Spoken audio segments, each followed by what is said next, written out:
મચ્છુ કાંઠો ને મોરબી, વચમાં વાંકાનેર, ચંગા માંડુ નીપજે પાણી હુંદો ફેર. માંડવધારની ગાળીઓમાંથી ગળતું પાણી ભારે ગણાય. એને પીનાર માનવીના દેહ વજ્જર જેવા, પણ હૈયા મીણ જેવા મુલાયમ હોય. સૌરાષ્ટ્રમાં જેનો જોટો ના જડે એવું એનું ખડ ખાઈને ઉછળતા માલઢોરના આવમાંથી અમી જેવા દૂધની શેડુઓ છૂટે.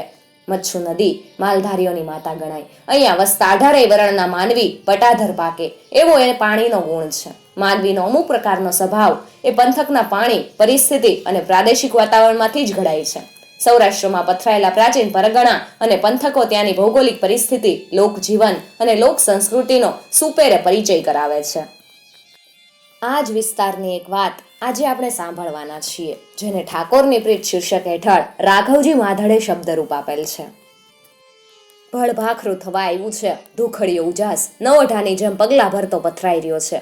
પૈંડ અને આતમને ઠારે એવી નિર્મળતા મલકનો વેપાર કરવા આવી હોય એમ પથારો પાથરીને બેઠી. બીજી કોઈ શેત્રુંજો ડુંગર અને જૈન મંદિરના શિખર કુદરત અને અટલ આસ્થાની ધજા ફગફગાવતા ભલી રૂડપનો ઇજારો રાખીને ઊભા છે. મોરબીના વાઘજી ઠાકોર પાલીતાણાની ફૂલવાડીએ આટો મારતા મારતા આ સઘળું માણે છે અને રૂજુ દિલમાં શ્વાસની જેમ ભરે છે. વાઘજી ઠાકોરના લગ્ન પાલીતાણાના કુરી બાજી રાજબા સાથે લેવાના છે. મોરબીથી આવેલી જાનનો ઉતારો ફૂલવાડીમાં અપાયો. લાંબો પંથ કાપીને આવેલી જાનના જાનૈયા ઉઘડતા પોરની મીઠી નિંદરમાં રમમાણ છે. પણ વાઘજી ઠાકોરની આંખમાં નિંદરના બેસણા નહોતા થયા. ભાવી રાણીના સપનામાં અંગા ઘોળ થતા ઠાકોરની આંખ્યું ફડાક કરતાકને ઉઘડી ગયેલી. મૂંઢા હાથની મખમલી પથારીમાં પડખા ઘસતા રેલા ને પછી પ્રાગટ્યનો પો ફાટતા જ ઠાકોર ફૂલવાડીમાં ટહેલવા લાગ્યા. કારુણ્ય મૂર્તિ ભગવાન મહાવીરે જેના પર હાથ મૂક્યો છે એવો શેત્રુંજો ડુંગર અને ગાઢી વનરાયમાં મોહરેલી કુદરતનો આવિર્ભાવ માણતા માણતા વાઘજી ઠાકોર ફૂલવાડીથી બહારના ભાગે આવે છે. મનડું મલકીને રાજીપો વ્યક્ત કરે એ પહેલા જ ઘોડાના ડાબલાનો અવાજ કાને અથડાણો. ઘોડાના ડાબલા વાગે એમાં નવાઈ નહોતી, પણ ડાબલા એટલી ઝડપના પડતા હતા કે કોઈ અસવાર પવન વેગે વયો આવે છે, જાણે કોઈ ફોજને ઝીકવી ન હોય. વાઘજી ઠાકોર રસ્તાની વચાળે આવીને ઉભા રહ્યા. જોયું તો એક વછેરો ચારેય પગે છલાંગુ ભરતો અને હળી કાઢતો શેત્રુંજી નદીના ઘોડાપુરની જેમ ધમસમતો મયો આવે છે. માથે બેઠેલો અસવાર ઈતળીની જેમ વછેરાની ડોકે વળગી ગયો. ચોકડું હાથમાંથી છૂટી ગયું તે લબડતું આવે. અસવારના અલતાન જોતા જ ઠાકોરના હૈયામાં શેડો પડ્યો. નક્કી આ વછેરો અસવારનો જીવ લેશે. હવે શું કરવું? પળના પા ભાગમાં વિચાર કરી લીધો અને વાઘજી ઠાકોર વછેરાનો રસ્તો રોકીને ઉભા રહ્યા. આ બાજુ વાઘજી ઠાકોરની પથારી ખાલી જોતા એના અજુરિયા ચિંતામાં પડી ગયેલા. તે હગડ મેળવતા વાહે પૂગ્યા. પણ જેવો ઠાકોરનો ભેટો થાય એવી જ ઠાકોરે હળી મેલેલી. સામે વછેરો છલાંગુ ભરતો આવે ને આ બાજુથી ઠાકોરનું આડા ઊભા રહેવું. હજુરિયા સૌ ફાટી આંખે જોઈ રહ્યા, પણ કોની દેન હોય કે ઠાકોરને રોકે? બેકાબુ બનેલા વછેરાના માર્ગમાં પોતાની જોરૂકી ભુજાઓને ફેલાવી ઠાકોર ઉભા રહ્યા. પણ વછેરો તો થડકોઈ લીધા વગર પાણીના લોઢ માફક ઉછળે એવો આવે. માર્યા આ ઉફાન વછેરો ઠાકોરને જોખમી દેહે. વળી ઠાકોર અહીંયા પીઠિયાળા ઓરતા લઈને પરણવા આવ્યાસ. પાલીતાણાના કુરી સાથે મંગળ ફેરા ફરવા આવ્યાસ. રાજ્યમાં મંગળ પ્રસંગનો ઉલ્લાસ પાલવની જેમ પથરાયો ને આવા વખતે ઠાકોરને કોઈ ઈજા થાય નો કરે નારાયણ ને કંઈક વૈજુ ઘટું વાગી જાય તો મંગળિયા ગીતોને બદલે. જોનારા સૌ વિચાર માત્રથી ધ્રુજી ગયા, પણ સમય કોઈના હાથમાં રહ્યો નહોતો. વછેરાની અવાજ ચંડાઈને વાઘજી ઠાકોર પળમાં પારખી ગયા. એમણે વછેરાને માર્ગ આપ્યો. વછેરો જેવો લગો લગાવ્યો ત્યાં કૂદકો મારીને એની ડોકે ઝૂડ લઈ ગયા. પગને જમીન માથે ખીલાની જેમ ખોડી દીધા. વછેરો છીંકોટા ખાતો રહ્યો, પણ ઠાકોરના બળુકા બાવડામાંથી તે છટકી ન ઓક્યો. વછેરાની ડોકે ઈતળીની જેમ વળગેલા અસવારને ઠાકોરે ઉખેડો ને નીચે ઉતાર્યો ને પછી વછેરાનું ચોકઠું ઢીલું મૂક્યું. હાશ!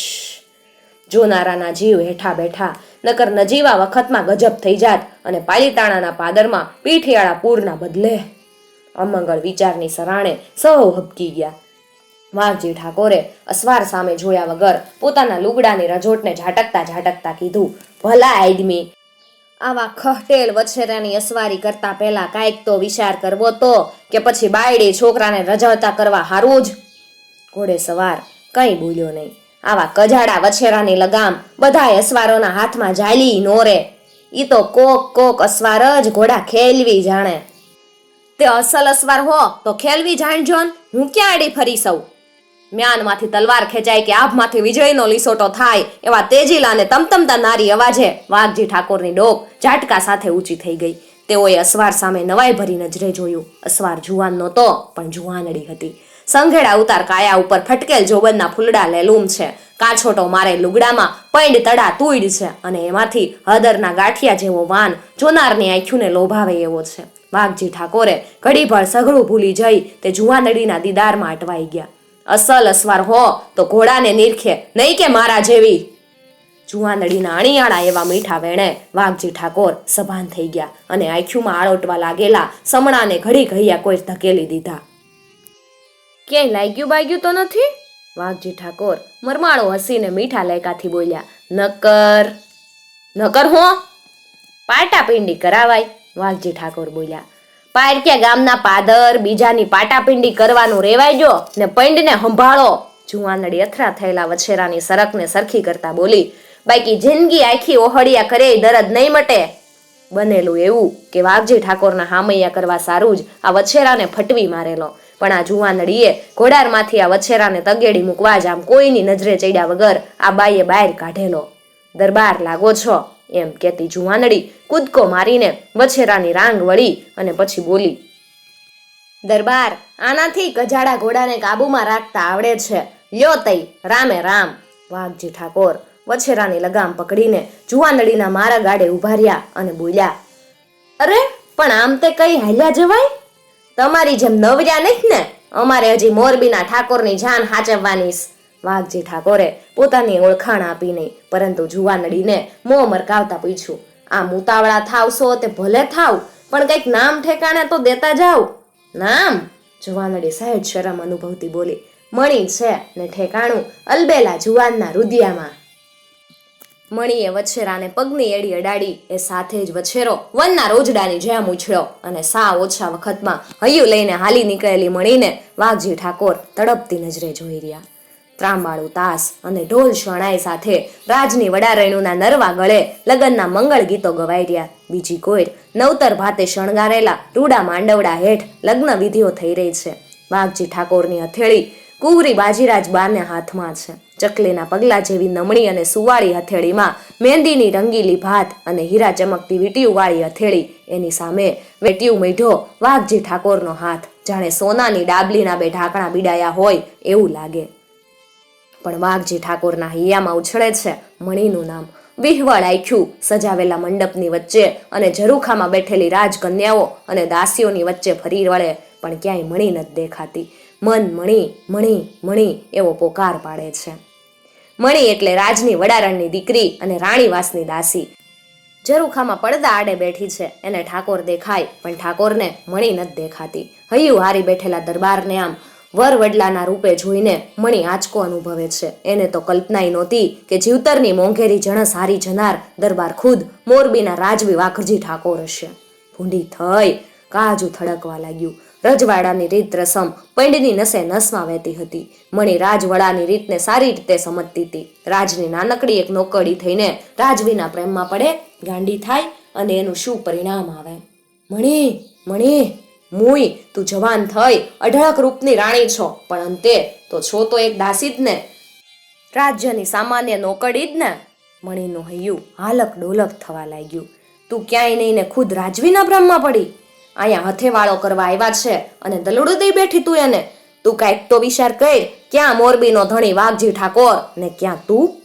દીનો નાથ જેદી નવરો હશે તેદી મણીને ઘડી હશે. રૂપમાં તો કોઈ ખામી નહોતી, પણ હારો હાર સમજણની મીઠી વીડી પણ એના હૈયામાં ગાળી રાખી હતી. મણી બધું સમજતી, પણ આમ હૈડા હારી જવાની બીના પોતાના હાથમાં ક્યાં હતી, અને હૈયું પણ એમ પૂછી પૂછીને થોડું હારે. લગ્ન વિધિ પૂર્ણ થયા પછી ડાયરો ભરાણો. તાંબાની ગોળી જેવડા હકડે ઠઠ ડાયરામાં મોરબી અને પાલિતાણા રાજના રાજકવિઓ સામસામા ગોઠવાઈને મનને મૂંઝવી નાખે એવા કોયડા અને મરમાળા શબ્દની વાતુને વેતી મૂકવા લાગ્યા. ચારેય બાજુથી વાહ વાહ વાહ એવા ભણકારાના પડકારા થવા લાગ્યા. મોંઘેરી જણસોની રાજકવિઓને ભેટ સોગાદો દેવાવા લાગી. પણ વાઘજી ઠાકોરનું મન તો મણીના મીણ જેવા હૈયામાં ખૂપી ગયું છે, અને ઓછામાં પૂરું હોય એમ ડાયરાની એક કોઈ નીકળતી વેળાએ મણીને જોવે. મોરબીનો ધણી વાઘજી ઠાકોર આવ્યો તો એકને લેવા, પણ હવે બેને લઈને જાઉં છું, અને એ પણ ભર્યા ડાયરાની વચાળેથી. હાલ મણી. મણી કોણ છે ઈ જાણો છો ઠાકોર? મણી વડારણની દીકરી છે, રાણીવાસની દાસી છે. ગમે ઈ હોય, બાકી રાજાને ગમે ઈ રાણી. પણ વાઘજી ઠાકોર આવું કાંઈ કરી શક્યા નહીં અને મન મારીને બેસી રહ્યા. મણીને રાજની જો હુકમેથી જીતી નહોતી, પણ સ્નેહના તાતણે જીતી હતી, એટલે પોતાના રાજવીપણાનો ક્યાંય દેખાડો નહોતો કરવો. વાઘજી ઠાકોર પાલીતાણાના કુરી બાજી રાજબાને પરણીને વાજતે ગાજતે મોરબી આવે, પણ ઠાકોરના જીવડાને ક્યાંય નિરાત નથી. ખાતા પીતા કે સૂતા, બસ મણીના નામના ટકોરા મનમાં પડ્યા કરે. હૈયાની આ વાતને નથી કોઈને કહી શકતા કે નથી સહી શકતા. વખતને વાતું રાખવી હોય એમાં બનાવ માથેથી 3 દિવાળીઓ અલગોટિયા ખાઈ ગઈ હશે, અને બાજીરાજબાને પિયર પાલીતાણા આવવાનું બન્યું. મણી તમામ મર્યાદાને કોરાણે મૂકીને લગભગ બાજીરાજબાને વળગી પડી. પછી ધ્રુસકે રોવા લાગી. બાજીરાજબા તો ઠીક, પણ ખુદ મણીનું દિલ નક્કી નહોતું કરી શકતું કે તે પોતે બાના વિયોગે રોવે છે કે પછી ઠાકોરના વિયોગે. મણીને આમ રડતી જોઈને એની માએ બાજીરાજબાને કીધું, બેન બા, આ છોડીને તમારો હાંગરો લાગ્યોસ, એમ લાકડું થાતી જાઈશ, એના પૈંડ હામું તો જોઉં. બાજીરાજબાએ મણીને ખભેથી ઝાલીને સામે જોયું. બા, એને હારે લેતા જાવ, તેલ ટપોરો રહે. મણીને મોરબી લઈ જવાનો નિર્ણય થઈ ગયો, પણ મોરબી લઈ ગયા પછી રાજ અને રાણીવાસની સઘળી બાબતોમાં મણી માથું મારવા લાગેલી. બાજીરાજબાએ મણીને બાંધ્યા ભરમાં કીધેલું, મણી, આ રજવાડું છે, અને રજવાડું તારા રૂપને ભરખી ન જાય એની કાળજી રાખવાની છે, બાકી તો ભલે બા. એમ કહીને મણીએ પોતાના હૃદય માથે પથ્થરો મૂકીને જાતને સંભાળી લીધી હતી. નિરાધ હતી. પડદા આડેથી પણ ઠાકોરનું મોં જોવા મળતું હતું. બસ મણીને એનાથી વિશેષ કોઈ ઝંખના નહોતી. પણ એક રાતે વાઘજી ઠાકોર બાજીરાજબાના ઓરડે જવા નીકળ્યા. ઓરડાના બાર હાંખે હાથ દેતા જ ઠાકોરને દીપકના આછા ઉજાસમાં મણીના દીદાર થયા. ભાવ વિભોર ઠાકોર સઘળું અડસેલીને મણીને ભેટવા દોટ દીધી. મણીએ એકદમ બાણા ભીડી દીધા, પણ અંતરના દરવાજા ઉઘડી ગયા હોય એટલે બાણાના આમ ભડોભડ બીડવાના અવાજે બાજીરાજબા બહાર આવ્યા. ઠાકોરને મણીના ઓરડામાં પ્રવેશતા જોઈ ગયા. પગલાં દબાવી અને અંદર ગયા, પણ થડને વેલી વળગી હોય એમ વાઘજી ઠાકોર અને મણી એકમેકમાં ઓગળી ગયા હતા. ઓરડાની ચારેય દિવાલો ભેગી થઈ ગઈ હતી. તડપતા પ્રેમીઓની પ્રણય લીલાને જોવા ખુદ રાણી નહીં, પણ રાત થંભી ગઈ હોય એવું લાગ્યું. પોતાની જ વડારણ, પોતાની દાસીને ઠાકોર આટલા હેતથી ચાહે, બાજીરાજબાથી સહન થયું નહીં, ને એમણે પાલીતાણાનો માર્ગ લીધો. વાઘજી ઠાકોરે મણીને એક રખાત તરીકે રાખવાને બદલે એની સાથે લગ્ન કર્યા અને એને રાણી બનાવી. પ્રથમ નજરે જે પ્રણય પ્રગટ્યો હતો એટલા જ પ્રણયથી જીવનભર નિભાવી. વર્ષો વીતતા ગયા. મણી અસાધ્ય રોગમાં સપડાણી ને છેવટે વાઘજી ઠાકોરના ખોળામાં જ એણે પ્રાણ છોડ્યા. ઠાકોરે મણીની યાદમાં મણી મહેલ બંધાવ્યો, જે વાઘજી ઠાકોર અને મણીના પ્રણયની યાદ અપાવતો આજે પણ મોરબીમાં ઊભો છે. મિત્રો, આવી જ બીજી આપણા લોક સાહિત્યની વાતો સાંભળવા માટે ચેનલને જરૂરથી સબસ્ક્રાઇબ કરી અને સાથે આપેલું બેલ આઇકોન પ્રેસ કરજો, જેથી આવનાર નવા વિડીયોઝની નોટિફિકેશન સૌથી પહેલાં તમને મળી શકે. અને ખાસ વાત મિત્રો, અમારો ઉદ્દેશ ફક્ત અને ફક્ત આપણા વિસરાઈ જતા લોક સાહિત્યને વધુમાં વધુ લોકો સુધી પહોંચાડવાનો છે. કોઈ ધર્મ સંપ્રદાય કે જ્ઞાતિ જાતિને ઠેસ પહોંચાડવાનો કે એમનો પ્રચાર પ્રસાર કરવાનો અમારો કોઈ ઈરાદો નથી.